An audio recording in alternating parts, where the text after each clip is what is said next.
అవును. మనం అందరం కూడా వాక్యం ద్వారా బలపడాలి. ఈరోజు వాక్యంలో అనేక విషయాలను చూసాం, మంచిదే. కానీ యేసు ప్రభు నిజమైన దేవుడని కేవలం పరిశుద్ధ గ్రంథంలోనే కాకుండా అదర్ రిలీజియస్ బుక్స్లో కూడా ఆయన గురించి ప్రస్తావించబడిందని మీకు తెలుసా? మై ఫ్రెండ్స్, BC 500 అంటే యేసుక్రీస్తు వారు పుట్టక మునిపే 500 సంవత్సరాల క్రితమే బుద్ధుడు ఆయన రాసినటువంటి పుస్తకంలో ఏమని చెప్పారు తెలుసా?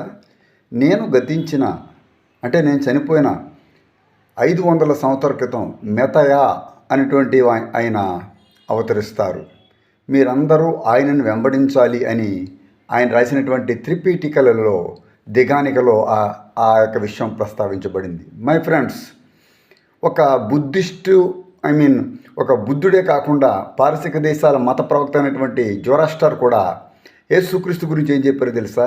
దేవుడు భూమి మీద అవతరించగానే ఆకాశంలో ఒక నక్షత్రం పుడుతుంది అని ఆయన పుస్తకమైనటువంటి జెండా అవెస్తాలో ప్రస్తావించబడటం జరిగింది. దేవుడి మహిమ కలుగును గాక.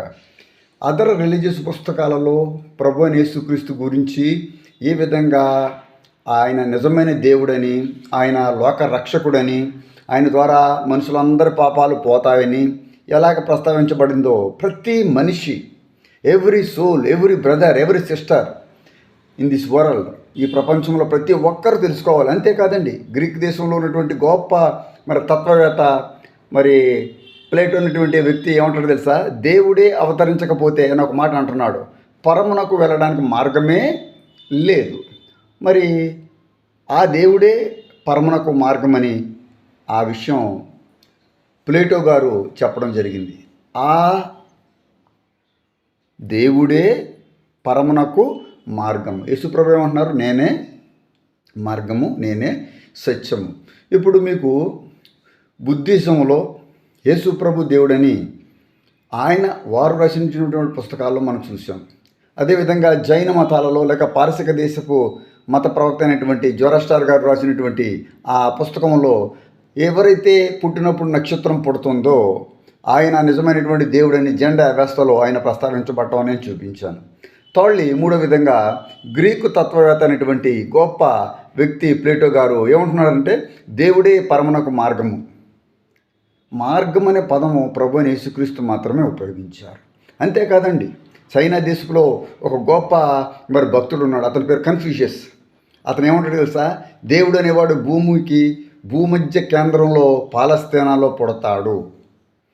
ఏ దేవుడినైతే మనము బాయ్కాట్ చేస్తున్నామో, ఏ దేవుడినైతే మనము విసర్జిస్తున్నామో, దేవుడు కాదని అనేక మంది ఆయనకు దూరంగా ఉంటున్నారో, నిజమైన దేవుడికి ఎవరు కూడా అంగీకారం చెప్పకుండా దూరంగా ఉంటున్నారో, ఆ దేవుడు ఎక్కడ పుడతాడని ఆ గొప్ప జ్ఞానులు, నేను ఇప్పుడు చెప్పినటువంటి వ్యక్తులు అందరూ కూడా రిలీజియస్ పరంగా వారు చాలా జ్ఞానులు, చాలా విజ్ఞత కలిగిన వారు, గొప్ప నాలెడ్జ్డ్ పర్సన్స్.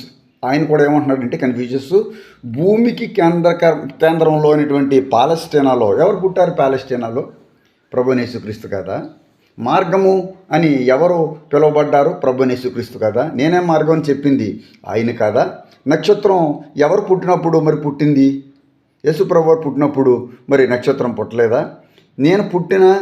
నేను గతించినటువంటి 500 సంవత్సరాల తర్వాత మెతయా అంటే మెస్సయ్యా అనేటువంటి వ్యక్తిని మొదటిగా, మెస్సయ్య అనేటువంటి పాత్రను ఈ లోకానికి మొదటిగా ఈ యొక్క బుద్ధుడు పరిచయం చేయటం మీరందరూ కూడా గమనించాలి. అంతేకాదండి, యోధా మతంలో కూడా చూసినప్పుడు యెషయా ఆయన గురించి ఎన్నో ప్రవచించిన ప్రతి క్రైస్తవుడికి తెలుసు, దాని గురించి ప్రత్యేకంగా చెప్పక్కర్లేదు. ఇక మన భారతదేశానికి వచ్చినప్పుడు లెహవ్య గోప్తారా మహాకవి దదిన హవ్వయాన పర్వతాసీన్ అనే సామవేదంలో ఉండటం మనుషులందరికీ తెలుసు, మన లోకస్తులందరికీ తెలుసు, మన భారతీయులందరికీ తెలుసు. దాని అర్థం ఏమిటి? అవతరించబోవాడు కన్యక గర్భాన్న పశువుల పాకలో జన్మిస్తాడు. ఎవరండి కన్యకకు పుట్టింది? పరిశుద్ధాత్మ ద్వారా పుట్టింది ఎవరండి? పశువుల పాకలో పెట్టబడింది ఎవరండి? ప్రభు అయిన యేసుక్రీస్తు కదా. ఇంతగా దేవుడి గురించి, యేసుక్రీస్తు గురించి ఇతర రిలీజియస్ పుస్తకాల్లో కూడా ప్రస్తావించబడటం చాలా గొప్ప విషయమే. దీన్ని బట్టి కూడా మనము యేసుక్రీస్తు నిజమైన దేవుడని తెలుసుకోవాలి. మనమంతా తెలుసుకోవాలని ప్రభుపేట మీకు తెలియజేస్తూ ముగిస్తున్నాను. ఆమేన్.